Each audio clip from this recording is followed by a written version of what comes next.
In the name of the Father, and the Son, and the Holy Spirit. Hail Mary, full of grace, the Lord is with thee. Blessed art thou among women, and blessed is the fruit of thy womb, Jesus.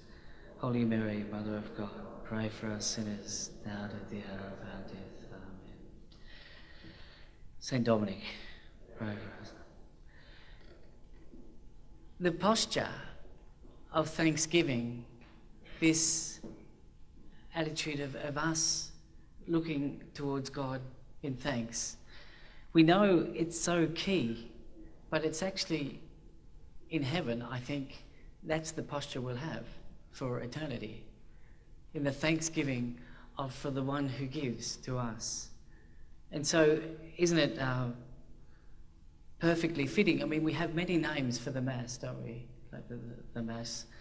But of all of them, the Eucharist catches that certain aspect because, as we've heard it earlier, Eucharisto means thank you in Greek. It's the word, so if you're in, I don't suppose you have too many Greek fish and chip shops here, do you, anymore? We used to have them in Melbourne, now I think different nationality looks after them. But you could say Eucharisto, he goes, Eucharisto, means thank you in Greek. This attitude of so vital to us about of being in thanks. Here at the, you know, we all have flat spots in our life, believe it or not. Had them very occasionally myself. Luckily, I'm a fairly upbeat sort of person, really. I think God's good to me like that.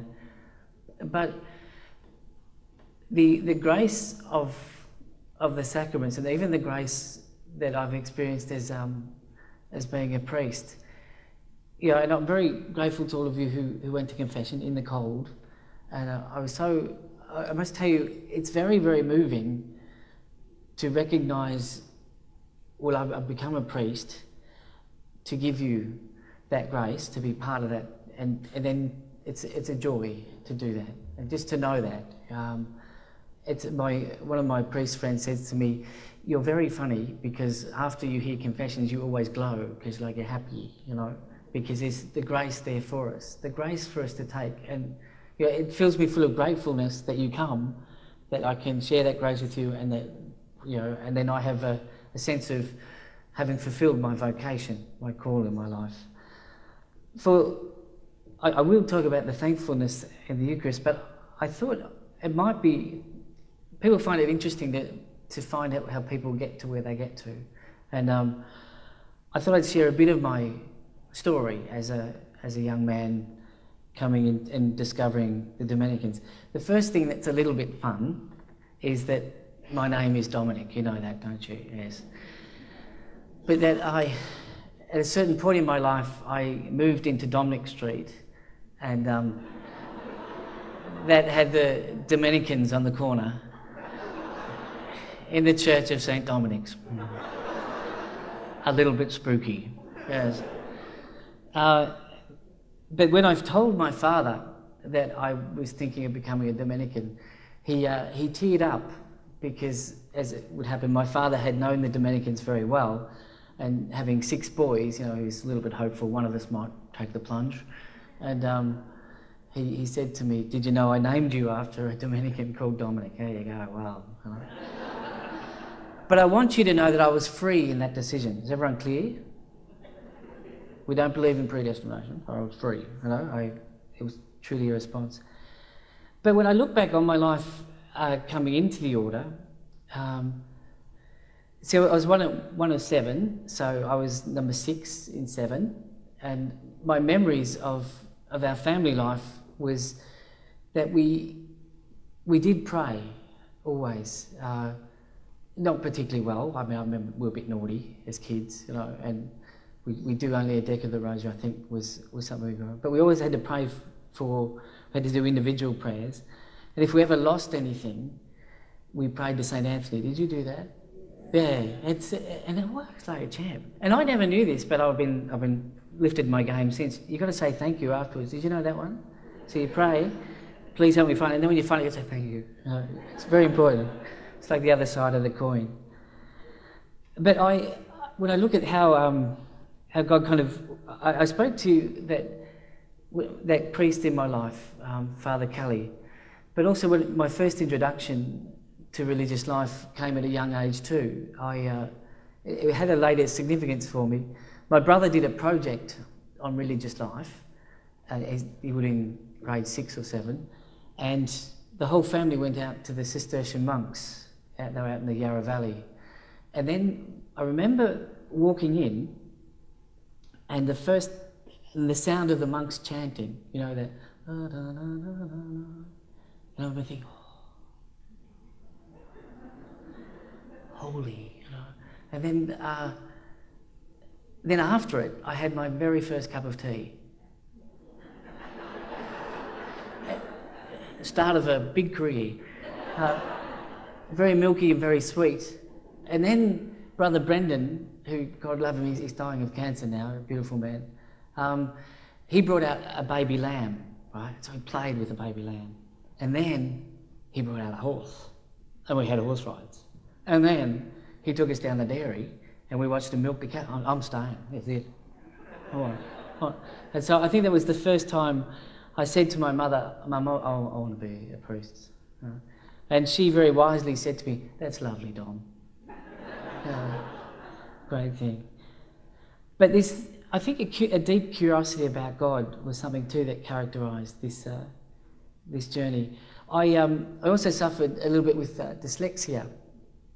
And because my brother Philip had it much worse than me, my mother picked up on it in me much earlier. So it was, I kind of benefited from his suffering, but still, you know, how the way providence works for you. And then at 11, I got very into Padre Pio. I was terribly taken with him, you know. I did end up joining the Friars Major instead of the Friars Minor, but, you know, I did have a name Dominic, you know, so.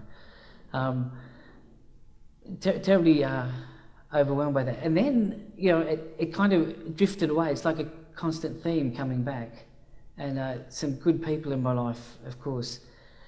But then at 15, which probably seems very young, I had the strongest sense that I'm probably called to be a priest. Somehow I wasn't at that time, and at that time attracted to the diocesan priesthood, although I think I know marvellous, some of my best friends are diocesan priests. But I thought I'm too young to make that kind of decision. It's strange that someone at 15 might think that. I think I was right, but I think that was a grace in itself. So I thought I'll give myself 10 years, really give it a chance to go away. And well, I hadn't worked really. I mean, supermarket, you can't really call that working, can you? I hadn't travelled. I hadn't had a serious girlfriend.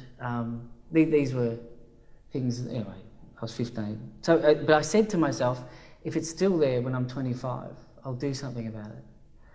Well, I went off and I started working as a nurse. I trained, you know, the old hospital system.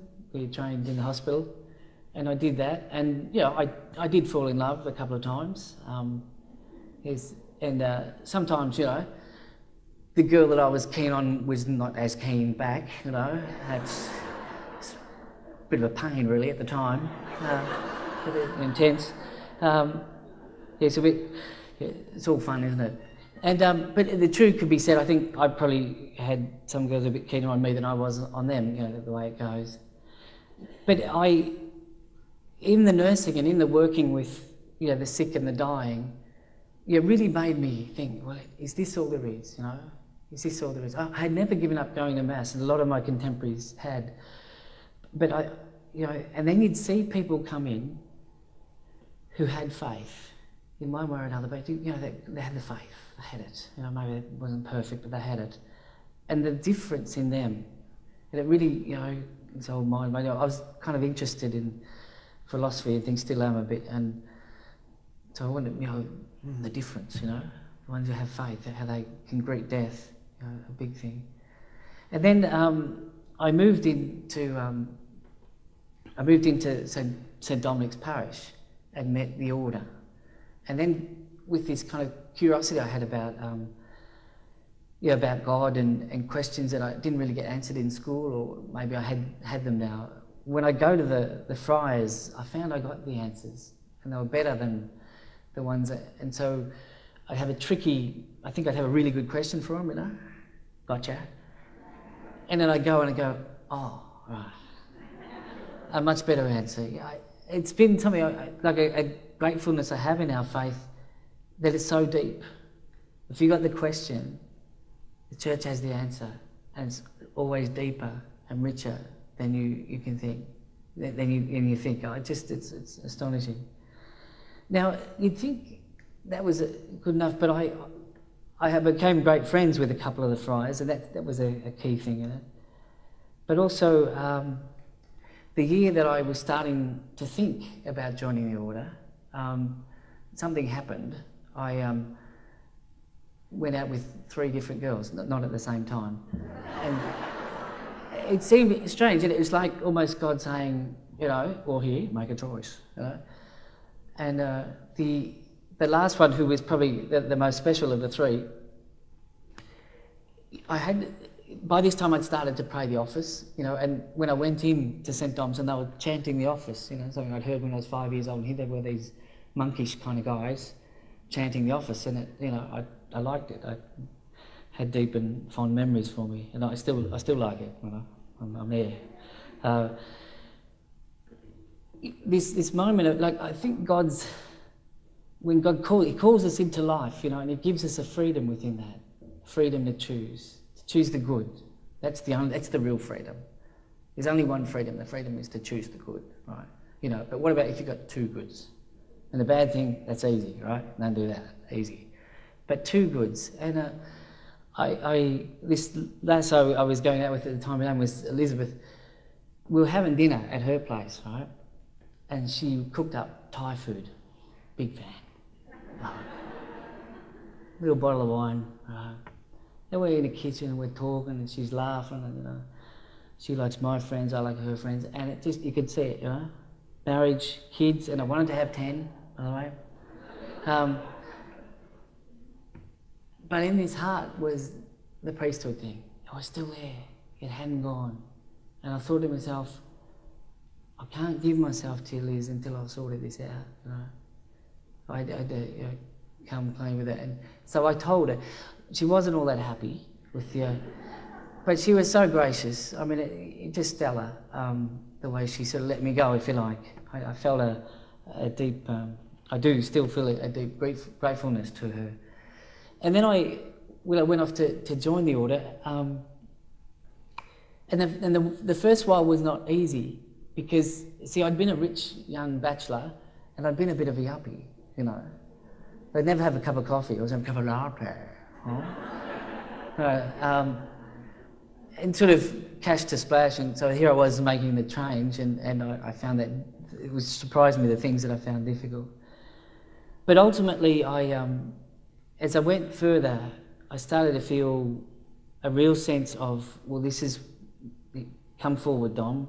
This is, you know, this is where I want you to be. And I tell you, where this sort of yes to God, and I met with a deep sense of gratefulness of having taken that step and gone further. Always, you know, there is always for all of us a struggle when we say yes to God, but that going deeper, you know, like I look on my life now as having such a lot more meaning, because in becoming a Dominican, it's made me more an unselfish person, which really is the perfection. I mean, look, this work in progress, okay? But without this, what I would have been, I shudder to think. But of all the things that you do, and particularly as a priest, is making Christ present to you is the most stellar, as you could imagine. The thing that, and it doesn't depend on me. Oh, thank God it doesn't depend on me. You know, isn't that just such a comfort? It's Him there for you. You receive Him. Okay, at my hands, but it's Him. And even a priest who can be deeply troubled, even a priest who can be, his moral life might be up, he can still validly give you the sacraments because they're not dependent on his personal holiness. We should be, you know that, but it's such a wonderful thing. So I look back and I'm filled with gratefulness, a thankfulness. We are people of the Eucharist. You know, the Eucharist is the key, the defining thing about us, really, the Eucharist.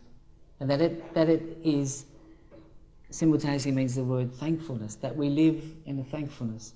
Now, I know we all have struggles. I'm not wanting to belittle those at all, but really to be blown away by what it is we have that no other religion has. The fullness of God's gift of himself, self-giving love to us in the sacrament is redefining for all of us. You might notice that the 4 talks, this one is really focusing on, perhaps especially, on that time after we receive, that very, very precious time after we receive at the Eucharist, the thanksgiving that we make, that sometimes we can do quickly, but actually it's such a precious moment. Some of you probably grew up with this one, but I was introduced to it later in life. But you know the Anima Christi, you know this one? Some of you might know it. And to commit it to memory, but it's awesome, as in you've just received the Lord in the Eucharist to say, Soul of Christ, sanctify me. Body of Christ, save me. Blood of Christ, inebriate me. Water from the side of Christ, wash me. Passion of Christ, strengthen me. O good Jesus, hear me. Within thy wounds hide me. Suffer me not to be separated from you. From the malicious enemy, defend me. And in the hour of my death, call me. Bid me come to thee above, with thy saints to sing thy love forever. In the Eucharist, the bride meets the bridegroom. This is, I don't know if you probably noticed in the Gospel, this preferred image that Jesus would use for himself quite often. He talks about, I'm the bridegroom and you're the bride. Now, that's not for the boys to get gender confused, okay? It's okay. It's okay. It's a big metaphor, right? Still, it still has that notion. And has it ever struck you that one of the key books for understanding the Eucharist and something of what we encounter is the book of Revelation? And it, just as I said, if you look at the start, at the opening of the scriptures, when the human person enters the scene, Adam and Eve kind of starts with the wedding, Adam and Eve and God there. But then you go all the way to the other end, and those closing chapters, what is the scene? It's the Lamb dressed, and us all dressed in white, a wedding gown, and not a strapless one either. They're being presented, and the bride and bridegroom coming together. So that's something what we glimpse in the Eucharist, something of our, the content of the thankfulness that we need to have there. We never praise enough, really. In the end, because we can be spectacularly good at whinging. Would you agree? You don't have to necessarily put your hand up and say, yeah, that's me, but you know, the opposite is we never praise enough. And the deepening of a thankfulness, I love it in older people. And there's a few here, and I love you, okay, no worries about that. The wisdom you get when you can look back and see what's been done for you in your life. A sense of, like, I'm particularly thinking of my grandfather. He says, you know, it's been a wonderful life. He could trace the finger of God through his life. He'd had like all sorts, you know, the normal tragedies, everybody, but he had this attitude of thankfulness. He could see it. And, you know, I had my brother, this was on my mind, I'm 45, by the way. I was born in 1965 on the 29th of November, but you don't have to buy me a present, just thought I'd tell you that. But my brother Russell, he got all these slide photos my auntie. My father had one sister, she never married, so we were like a project. So she took copious photos of us from when we were born until 1975 when she had a stroke. And many of these photos I'd never seen. And then he scanned them, because they were slides, onto the digital thing, and then we could all look at them. And so it's got me from age 1 to 9. And see, I was born with a deformity. It's not a big one, you know, but, you know, kids can be cruel, as you know. It's called Poland syndrome, right, which is it's usually associated with incredible charm and wit, but it's a missing right pectoralis major. That's getting all nursey on you there. Your chest muscle, okay? So I'm missing a boob, really, if I put it that way. And looking at these photos, right, from when I was very little to when I was 9, I had never noticed how marked it was. I had never seen myself as strange or different or misshapen. Never. In fact, my mother had always told me that I was special, you know, because of this thing, and that I naturally believed her. And yet then when I went back and looked and saw, heck, that was quite something. You know, I realised that it was more pronounced, and I was filled with a deep gratefulness of this mother and father who had sought to look after, to kind of protect me from that. I got this sense of like a kind of almost teared up a bit as I looked at it, because I recognised their care and their concern for me, and how I'd never known I'd been so looked after. You know, this deep sense of gratefulness to them, which is with me still. It's a marvellous thing and in all of our lives, I promise you, it's there for the looking. But my brother getting those slides for me to see it. In this sacrament, in those moments, particularly after we've received the sacrament of the Eucharist, Jesus shows us in particular the truth about the love which is the very essence of God. The very essence of God. See, the real meaning of life for all of us is in the Eucharist. That's the meaning of life, there, put before us, made present before us, in an eloquence we could not have guessed at. Such an eloquence put there before us. Do you remember me saying in the first talk that we discover really our real meaning of our life when we give it away? Only God could come up with a logic like that, isn't it? Where do I find my life? It's when I give it away. But that we might know that, be reminded of it most tangibly. You couldn't imagine more tangibly than in the Eucharist. Christ gives his life to us so that we might have life to the full. There is the template of a happy life for all of us. How do I have life? I must give my life away, give it away freely, and then I win it. But that's not obvious, is it? Because the whole world's saying, no, you don't do that. That's the opposite. It's all about, thank you. But to give my life away. And you see it, don't you? I mean, I'm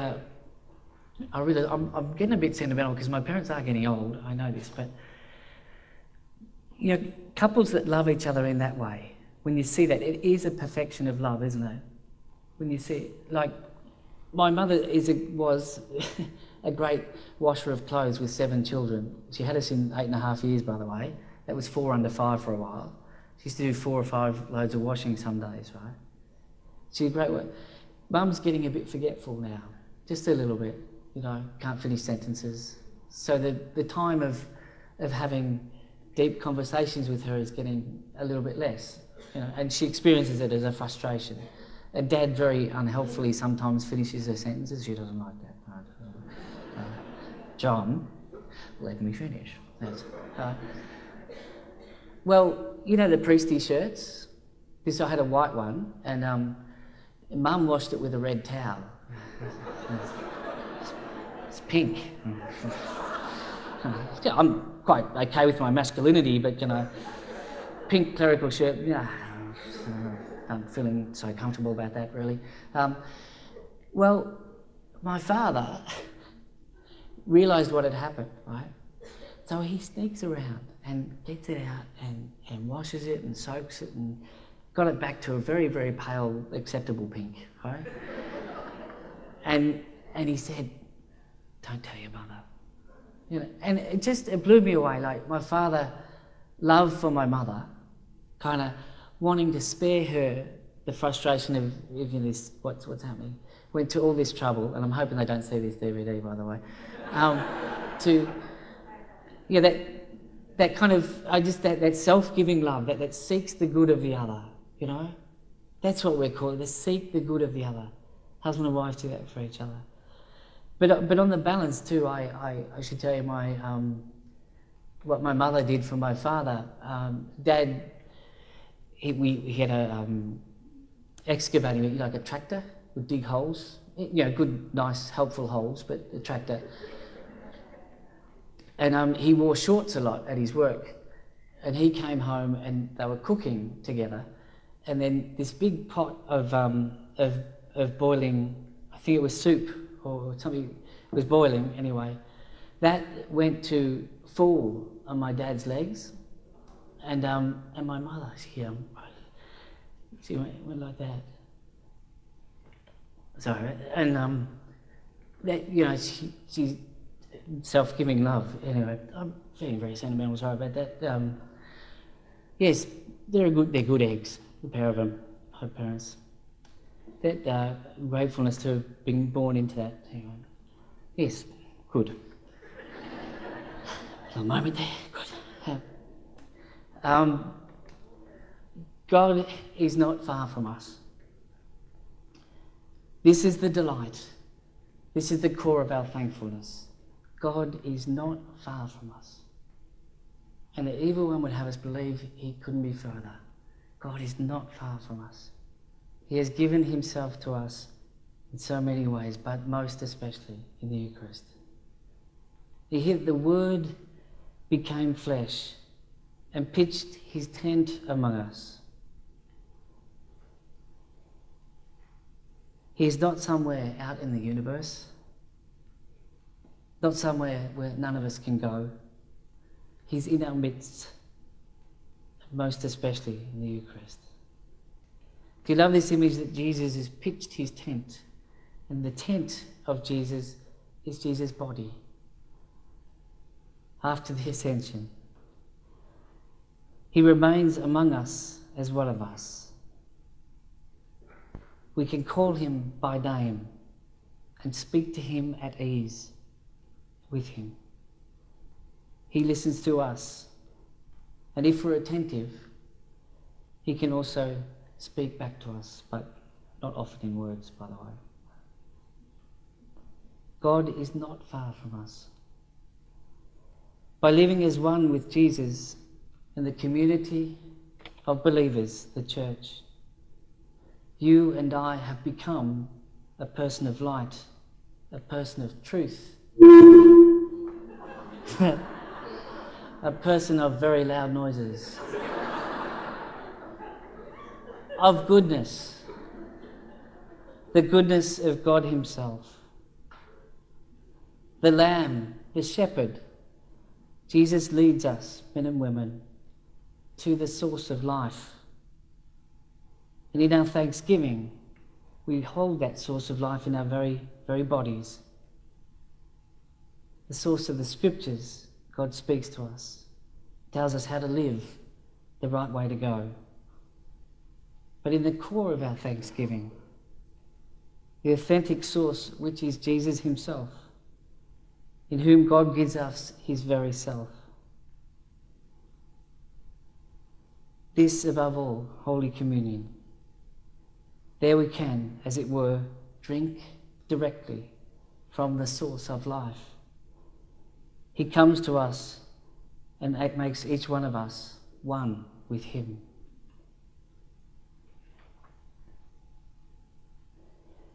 He could have said, couldn't he, to the apostles in chapter 6 of John's Gospel. He could have said to them, "Friends, do not worry. I spoke of the flesh, but it's only a symbol. What I meant is only about a deep communion of sentiments." That's not what he said. No, indeed. Jesus said, "I give you my very body, here present, for you to take and eat." And at that moment, transforming, as he does in the Last Supper, anticipating the violence that is to come. Pope Benedict says this very much more beautifully than me, but I'll give you my best shot.